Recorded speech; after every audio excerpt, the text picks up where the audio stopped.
Ay, what's up sa inyo mga ka-BND, mga ka-OJT. Ay, mga kabaklaan ng taon. Sa Composer, so check lang natin. Kung hindi pa kayo nakakapag-install na Composer, kailangan kasi ito. So, search nyo lang yung Composer, then okay sa downloads. Then, ito, pindutin nyo lang yung executable file, download and run. So, pagka-download nyo yan, install nyo lang. So, for example, ito, install nyo lang.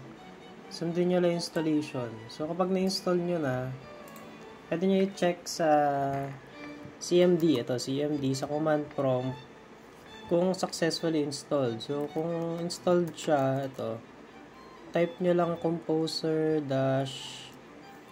Ayan. Composer space -v, then enter. So, kapag lumabas na ganito, pag may lumabas na ganyan, so, Composer version 2.4.1, sabihin, installed yung Composer sa device. Pag walang ganyan, search nyo lang sa YouTube, bakit ganun. Baka may na-miss kayong part sa installation process. Marami naman sa YouTube nito. Then, bukod sa Composer, kailangan din i-install ang PHP.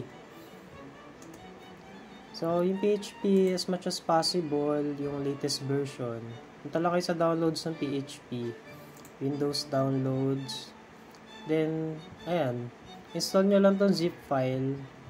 Download nyo lang tong zip file. Then, so, syempre zip siya. So, kailangan mo lang i-extract. Extract nyo lang yung zip file para makuha nyo itong extracted na PHP. May papakita ko sa inyo paano i-configure yan sa Laragon. Then, dito sa may PHP, okay na tayo dyan. Pwede nyo rin i-check yung version ng PHP sa CMD. So, type nyo lang php-v. So, php space -v para ma-check yung version. Then, may lalabas na ganyan. PHP 8.3.4. So, yun yung latest version ng PHP. Yan. Pag lumabas yan, sabihin successfully installed yung version na yan. Pag hindi, at may ibang version na lumabas, as much as possible, latest version o kaya 8.2 pataas yung version para gumana yung Laravel filament.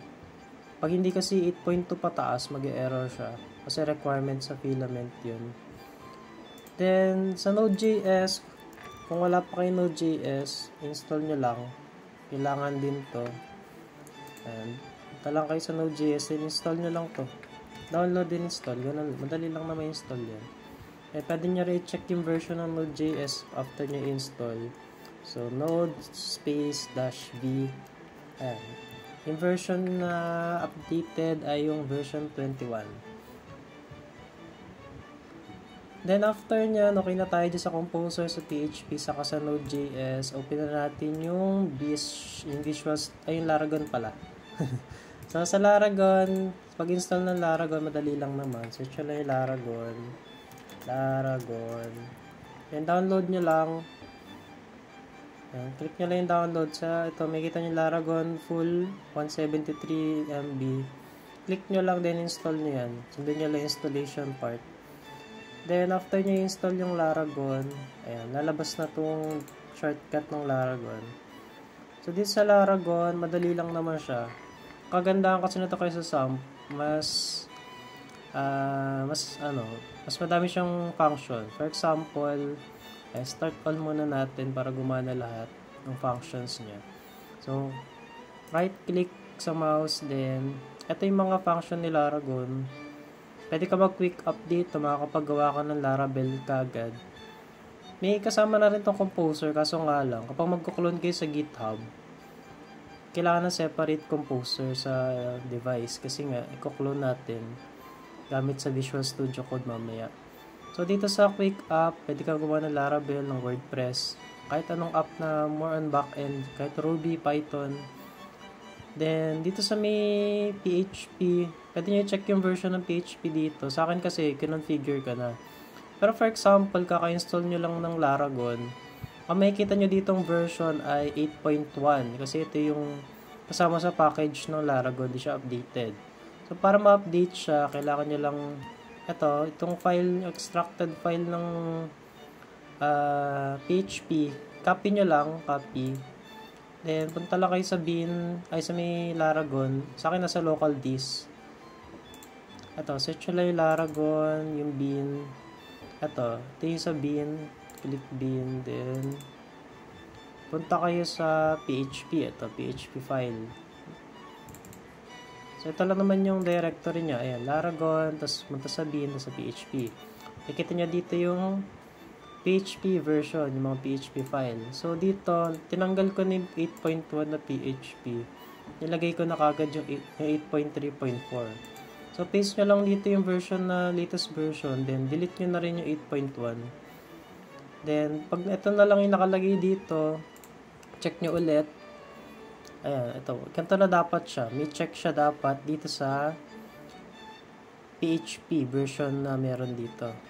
Then sa database naman, ideally gamit kayo ng PHP my admin. Pero ang default kasi sa Laragon ay yung HeidiSQL. Then kung wala pa kayong ganitong PHP my admin dito, punta lang kayo sa tools, quick add. Then ayan, click nyo lang tong PHP my admin para ma-add yung PHP my admin as default database management system dito sa Laragon.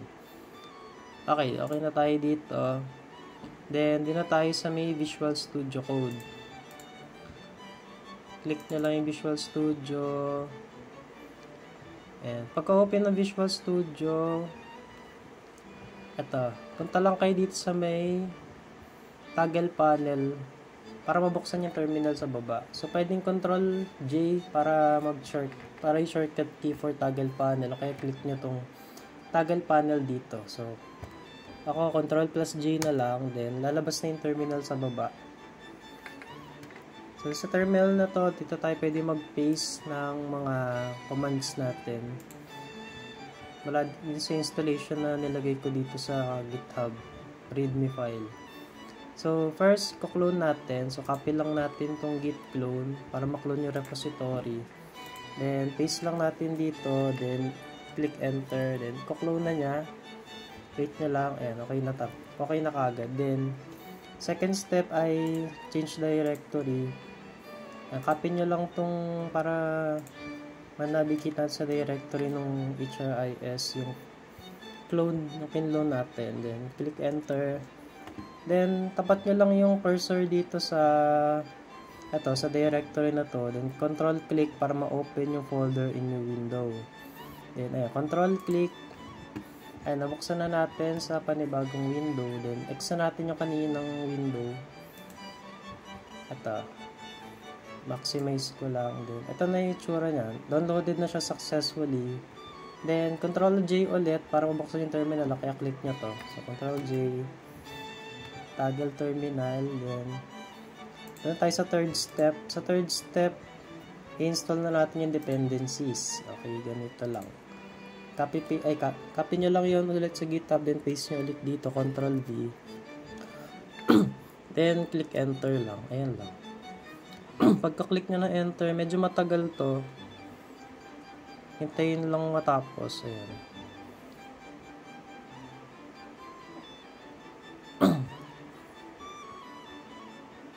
And cut ko muna yung video dito, then balik na lang ulit ako kapag natapos na installation. 2,000 years later.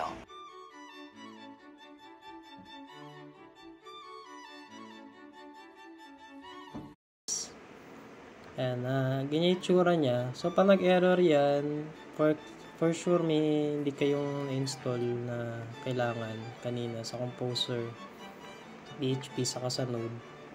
Then, pag may error naman dito, input mo lang sa ChatGPT. Masasagot na kagad din ng ChatGPT.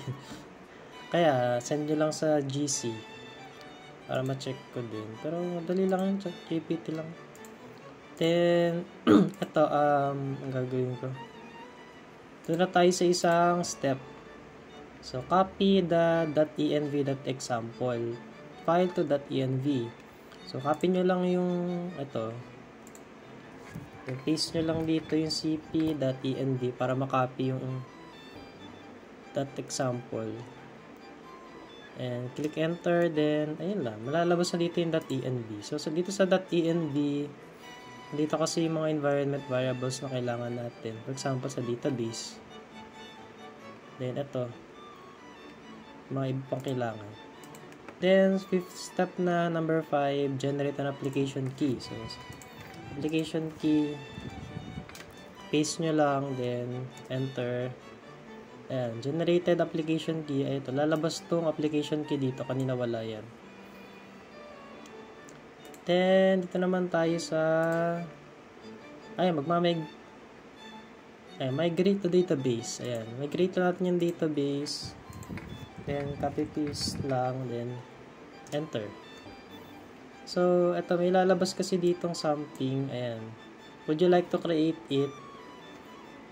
Make sure lang na naka-open yung itong Laragon. Then, check nyo yung database. So, sa akin kasi PHP My Admin yung gamit ko. Dahil kinonfigure ko nga to PHP My Admin. Then, ito lang. Pag bubuksan nyo lang naman itong PHP My Admin, open nyo lang yung database na to. Click nyo lang, nilalabas na, mareredirect na dito. Wait nyo lang, medyo matagal. Ayan. So, dito, ayan. Dito lang yung sa listahan ng mga database. Then, after nyan, eto, nakalagay lang dito, would you like to create it? Pa-prompt ka lang niya dahil wala pang, ayun nga, sabi niya, the database Laravel does not exist on the MySQL connection. So, itong Laravel Laravel database na yan, kinonfigure ko rin dito sa environment, so .env. So, ito siya. MySQL, then DB database Laravel. So, Laravel yung pinangalan ko sa database. Ayan lang, click enter, click yes lang yung default, respond. Enter mo lang siya para mag-create. Then, mamamigrate na yan. So, mamamigrate yung iba dyan, pero may mag-error na isa. Ayan, nag-error yung last, yung permissions table. So, okay lang yan. Sa plugin kasi yan eh. So, may gagawin pa tayo bukod dyan. So, after nyang mag-migrate tayo sa isa. Ayan. Generate permissions. So, yung permissions kasi na yung kasi yung nagka-problema ako kanina. Kailangan pa pala niya. Hindi ko napansin kagad. So, ayan. Copy-paste nyo lang ulit. Then, click enter para ma-generate yung mga permissions. Ayan. Ito yung mga permissions. So, after nyan, okay na yung migration error kanina. Wala nang problema doon. Then, seed database para ma-seed natin yung super admin. Oh, ano ba to? Ano ba to? Wait lang. Hindi makita ata. Ayan. Ito, ayan. Enter mo lang yung, ayan, seeding database. So, naka-seed na siya. Sa seeding kasi, ito siya galing sa database seeders. Ito yan. Ayan. testexample.com. Ayan yung isinid natin doon. Then, seed the credential as super admin. So, kailangan natin iset siya as super admin. Pag di natin sinet yan, hindi siya magiging super admin. So, ayan lang. Copy-paste ulit, then enter. Ayan, success test.txt. Ayan. Para maging super admin yan. Then, after nyan, kailangan nating PHP artisan serve para mag-start yung application natin. Then, click enter lang. Click copy-paste, then enter. Then, control-click dito sa main server running on, follow link. Control plus click. Ayan, para mabuksan sa browser natin. Then, ito, lalabas na siya. Then, ideally, ito pala muna. Ito, additional use this app. Ito app is slow. So, mabagal talaga dito ang filament dahil sa bleed icons, kailangan natin i-cache muna. So, ano to lang, gawa ka lang na isang terminal, split terminal. Meron naman siyang shortcut, Ctrl+Shift+5. So, ito, pinindit ko na lang. Enter mo lang yung PHP artisan icons cache. Then, ayan na, bleed icons. Parang bumilis yung, pag hindi nyo ginawa yun, napakabagal ng filament mamaya. Then, eto. So, ito yung credentials. So, open-admin. Balik tayo dito. Ito yung sa kanina, PHP Artisan serve. Then, lagyan na natin yung -admin para redirect sa admin page. So, medyo matagal siya simula. So, ito lang naman yung test example. Then, yung password niya ay password na small letter P. Wait nyo lang magbukas. Medyo matagal talaga. Ayan. Type nyo lang dito yung test example. Ito kasi nakasave na sa akin. Kasi copy-paste nyo lang itong password. Ito. Yung password niya ay password din. Then, sign in nyo lang. Pagka sign in niya ay medyo matagal. Kala kung bakit ba sa processor ko, pero sa simula medyo matagal talaga siya mag-login. So wait lang natin ng konti. Ayan. Dito sa database na may kita ko naman Laravel dito. Ayan. May Laravel database na migrate na kagad dito. Ayan, so magbubukas na yung dashboard natin. Ayan, okay na siya. At sa user management, yung sa roles, configured na siya. Medyo mabagal pa rin. Try ko nga ulit mag-cache ulit. Ayan. Copy-paste ko lang ulit. Then, ayan, enter. Ayan, check natin kung bibilis na. Kasi talaga issue na ito eh. O baka dahil sa device ko or something. Medyo matagal siya. Pero minsan mabilis naman. Siguro dahil lang sa ngayon. Nagre-record kasi ako eh. Ayan, okay na. So sa roles, ito for example, ito yung roles. Para masatisfy natin yung criteria ni requirements ni Sir Dustin na ni employee dashboard. So, sa employee dashboard, pwede ka gumawa ng role. Click nyo lang yung new role. Sa pag-click nyo yung new role, ay gagawa lang tayo ng role. Dito may super admin. Ito kasi default tong panel user. Yan. So, for example, gawa tayo ng employee. Yan. Type nyo lang employee. Then, ito, configure lang natin yung mga resources na available sa kanya. So, for example, ito, company overview. Then, kung gusto natin yung ma-view niya yung company, view any, departments, device, employees. Ayan, para makita niyo yung employees. Tab, holiday, leave request, leave type. So, leave request, pwede siya rin mag-create, saka mag-update siguro. Ito medyo i-configure ko pa ito para ma-update lang niya yung sarili niyang leave request. Kapag hindi makikita yung ibang leave request dito, sa kanya lang. Hindi ko pa nagagawa.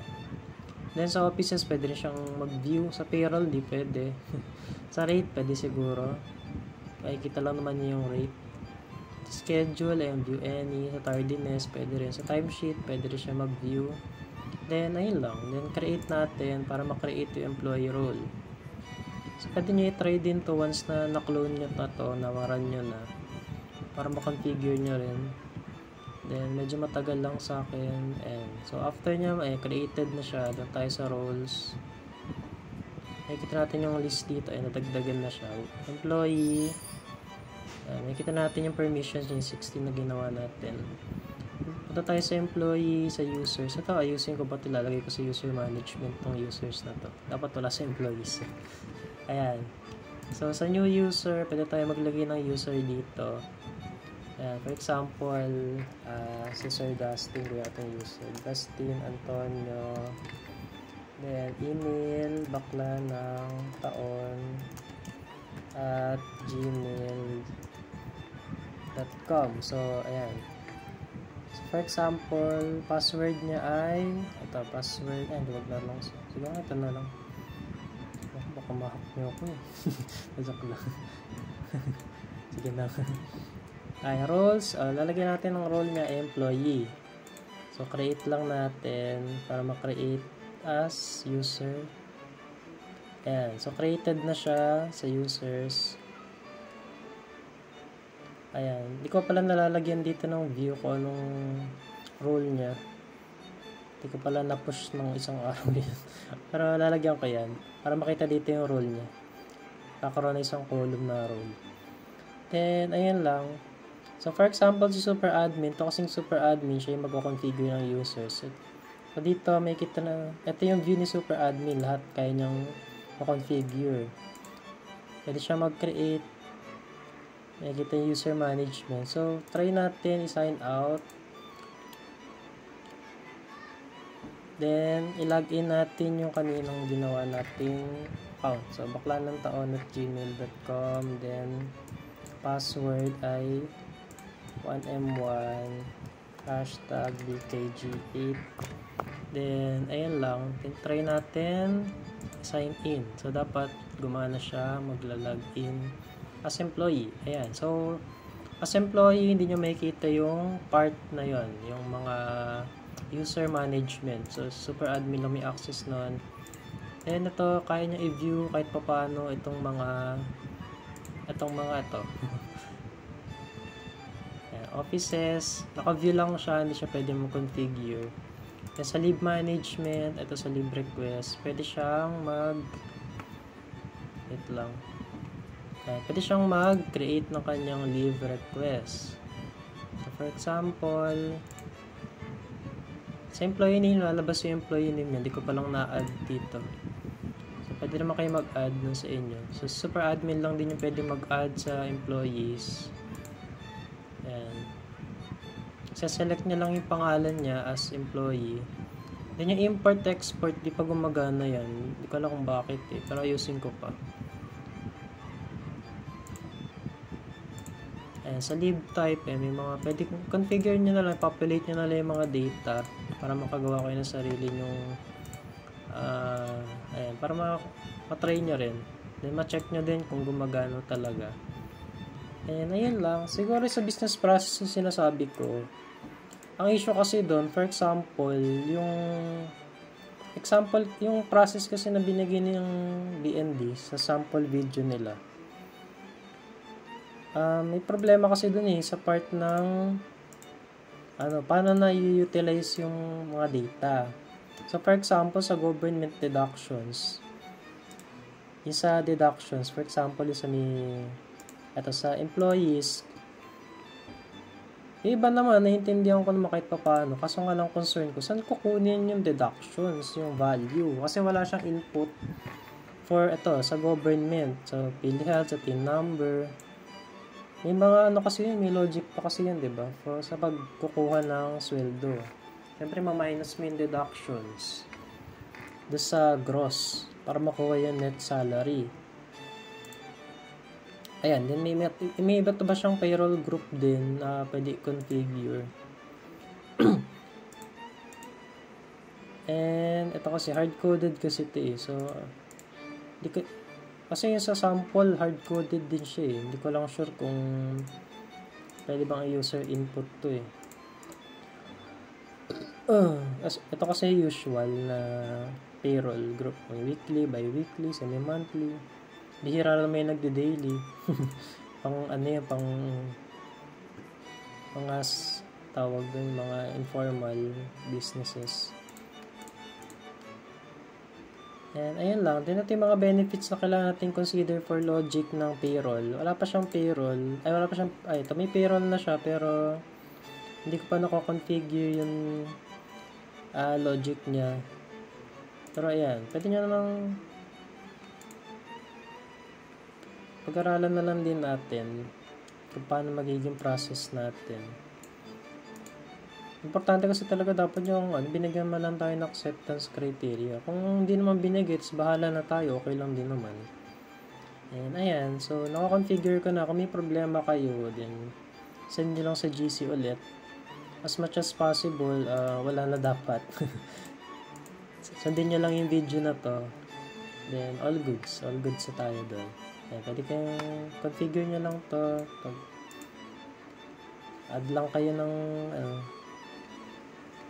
ng data para ma-check nyo rin yung functionality.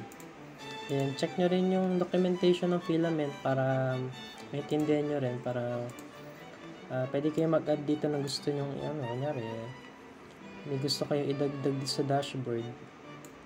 Check nyo lang yung documentation ng filament. Ayan. Kompleto naman na to sa filament eh. Search nyo yung filament. Then, pwede kayong gumawa ng sarili application dito. For practice, merong ito. So, installation. Tuturuan din kayo mag-install dito ng mano-mano. Ayan. Medyo magulo lang to. May mali kasi dito sa documentation lalo na to eh. Mag-error to pag sinama nyo itong 3.2. Kailangan ito lang composer required. Ayan. Anyways, then pwede kayo mag-practice dito nung sa Laravel kung trip yung i-try yung filament na ito. So, may demo project dito. Sundan nyo lang. Nagawa kayo ng project para maintindihan nyo yung logic, yung yung mga functionalities ni filament for crude. And hindi lang naman siya crude, pwede siya panel, pwedeng mag-form, pwedeng gumawa ng table, notifications. Ito pala, dadagdag pa natin itong notifications. Dadagdag ko na lang sa to-do list natin. So, ayun lang. Kung gusto nyo mag-contribute sa project, pwede nyo pag-aralan din to para madali lang naman to. Basta practicein nyo lang din tong process na to. Dito lang din ako nag-base. Ayun lang. Not necessarily na talagang PHP kasi hindi naman to halos PHP. More on, ayun lang. Ikakall mo lang naman yung mga function na predefined na. Ayun lang. So, sana nakatulong din. Bye-bye.